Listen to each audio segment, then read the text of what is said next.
All right, y'all, I'm gonna give y'all some tips on things not to do when you're in the process of getting a home loan.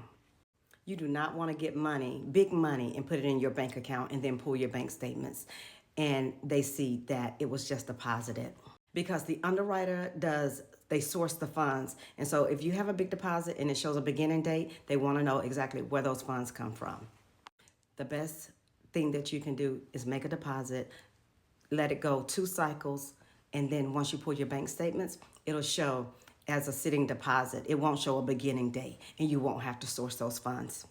The next thing is don't make large purchases. Save as much money as you can, and definitely don't co-sign with anybody. If their credit is bad, what makes you think that they're going to value your credit? Lenders want to see a 620 middle score. They pull all 3. That middle score needs to be 620. But can you buy a home at 500 credit score or a 580 credit score? You sure can.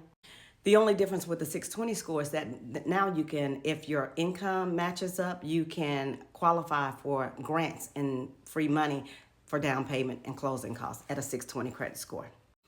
I know so many of us have side hustles, and that's great. But if you're not yet filing taxes on those side hustles and you're putting big money in your account, definitely over $100, stop. Get a separate checking account, because that will be a red flag.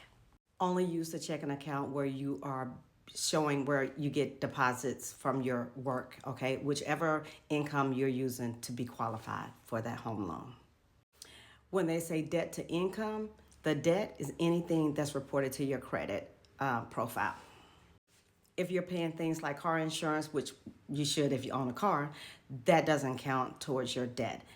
That is because it's not being reported on your credit report. And if your debt is high because you have balances on your credit cards, work to get those credit card balances down, because then those are being reported to your credit report, but it frees up money, and then you can qualify for a much higher mortgage amount. And if you have a car loan and you have 10 or less payments, they won't count that towards your debt to income.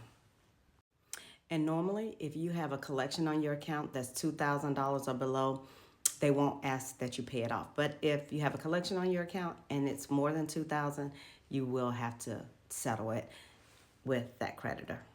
If you have a 401k, you can use that money towards your purchase of your home. There's never a certain amount unless your employer says that there's a set amount. But I always encourage people to get as much money as you need, because it is your money. Also, if you're renting and you've been paying your rent on time, you should definitely be getting your rent reported. There are several companies out that you can use and pay a small fee, and they report your on-time rental payments to your credit report. And the last tip, definitely, people love to give advice, especially if they've already purchased a home, but it's never a one-size-fits-all. Be careful of the information you receive from others.